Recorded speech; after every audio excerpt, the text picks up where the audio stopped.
Hi guys, let's do can place flowers. So you have a long flower bed in which some of the plots are planted and some are not. However, flowers cannot be planted in adjacent plots.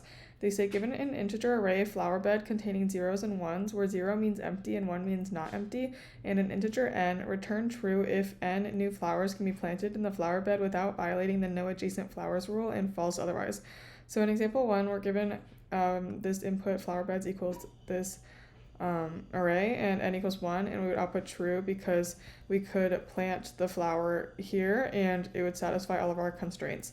In example 2, we would return false because there's no way to plant 2 flowers here without violating our no adjacent flowers rule here.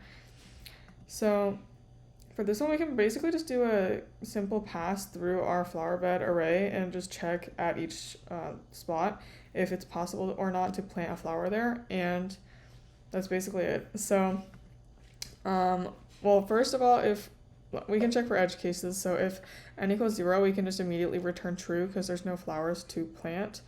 So if n equals 0, return true.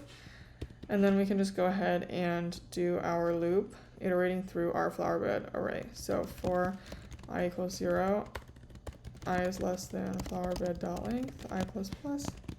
And then we can check if the current element is 0 at our current index. So if flower bed at I is 0. And then here, so we can create 2 booleans to represent whether or not the left, so like let's say we're here, then we want to check if the left element and the right element are both zeros, because we can only plant a flower there if this one and all the ones next to it are zeros. And then if it's starting or ending index, then it'll just automatically be counted as empty. Like if it's like the starting one, then to the left we'll count that as empty. If it's the ending one, to the right we'll count that as empty. So boolean left empty is going to be, so either I itself will be 0, in which that case that means it's the first element, and so we'll just count this as the left being empty, or the actual element to the left will be at 0. So, or flower bed at I minus 1 equals 0. And then we'll do the same thing for right empty, which will be I equals flower bed dot length minus 1. That will be the last element. So if it's this last element, then we'll just say the one to the right is automatically empty, or the actual element to the right is empty. So, or flower bed at I plus 1 equals 0. Okay, and then we're going to check if both of the left and right elements are empty, and we already know that I itself is empty here in this case. Then we can place a flower there. So if left empty and right empty, then flower bed at I will equal 1. We have to set that equal to 1 so that we can mark it for when we loop to the next one.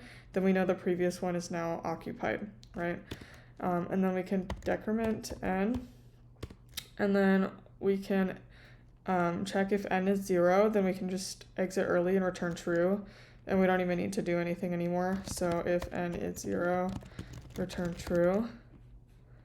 That way we're not getting like negative flowers or anything weird like that, you know, like if we keep doing it.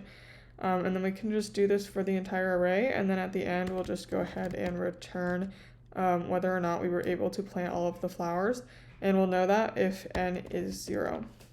Because if n is greater than 0, that means we still have flowers left over by the time we got to the end of the array, and we were not able to plant them all. So let's test this out. Okay, and then time complexity here. So we just have one loop, and this is looping through our flower bed array.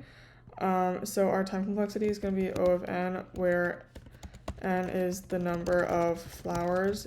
No, it's not.